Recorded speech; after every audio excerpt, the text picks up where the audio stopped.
গতবার যাত্রাটা মোটামুটি স্বস্তির ছিল, ভালো ছিল, নিরাপদ ছিল। এবার তার চেয়ে আরও কীভাবে ভালো করা যায়, আরও কীভাবে মনোরম করা যায়, সেই জায়গা থেকে নতুন আরও কিছু বিষয় আমরা যুক্ত করেছি, সবার পরামর্শ শুনেছি।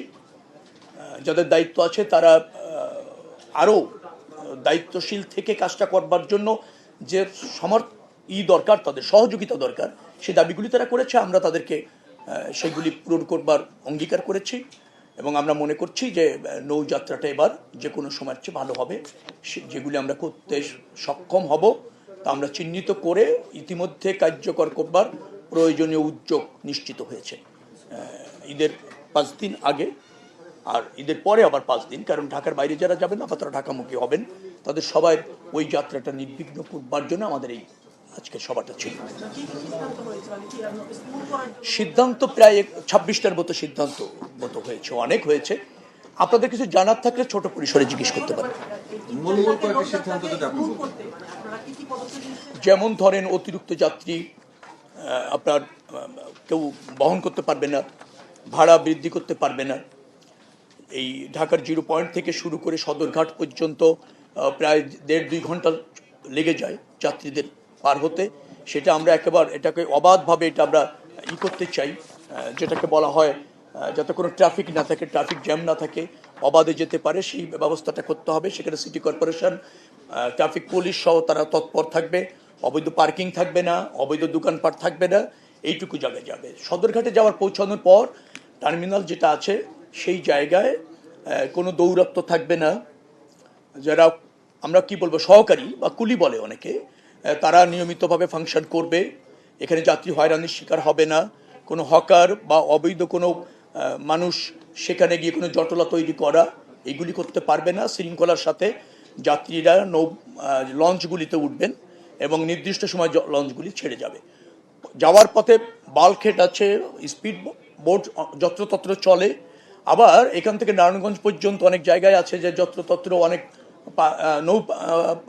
যান থাকে, অনিয়ন্ত্রিত, নদীটাকে কাভার্ড করে রাখে, পার্কিং করা নিয়মিত থাকে না। তো এই জায়গাগুলিতে শৃঙ্খলা থাকবে এবং আপনার নৌযানগুলি অবাধে তার গন্তব্যে চলে যাবে। নিরাপত্তার জন্য কোস্টগার্ড আছে, নৌ পুলিশ আছে, তারা তদারকি করবে। আবার আপনার ধরেন কোনো দুষ্কৃতিকারী অথবা ধরেন যেগুলি হয় কখনো কখনো নৌ চলাচলে এসে বাধা সৃষ্টি করে, এরকম কোনো কর্তৃপক্ষ কোনো জায়গায় এরকম থাকবে না। সেগুলি নিয়ন্ত্রণ করা হবে ও নজরদারিতে রাখা হবে, প্রয়োজনীয় অ্যাকশন গ্রহণ করা হবে। না, ভাড়া বাড়ানো হবে না। এখানে মালিক কর্তৃপক্ষ আছেন, তাদের সাথে আমাদের কথা হয়েছে, ভাড়া বাড়বে না। মোবাইল কোর্টের তদারকি থাকবে, সমস্ত সেক্টরগুলি ফাংশন করবে, সব সেক্টরগুলি ফাংশন করবে, সব সেক্টরগুলি।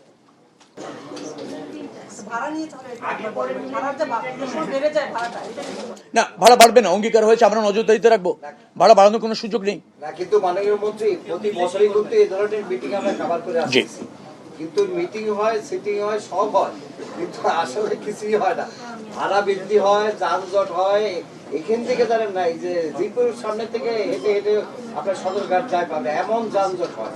এই প্রতি বছরই এই একই ঘটনা।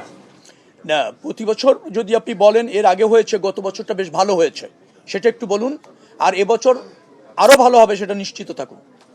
এবার কি ছুটিগুলো কি এরকম আগে যেমন ডিস্ট্রিবিউশন করা হয়েছিল যে ভাবে মানে ভেঙে ভেঙে দফায় দফায়, এবার কি সেরকম ভাবে ব্যবস্থাপনা করা হবে নাকি?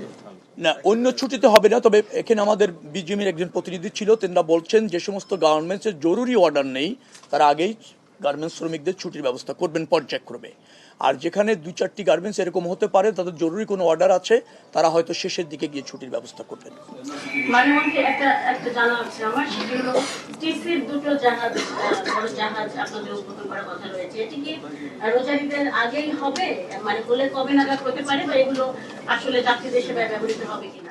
যাত্রী নিশ্চয়ই জাহাজ উদ্বোধন হলে যাত্রীদের সেবায় ব্যবহার হবে এবং ঈদের আগেই হবে, ঈদের আগেই হবে।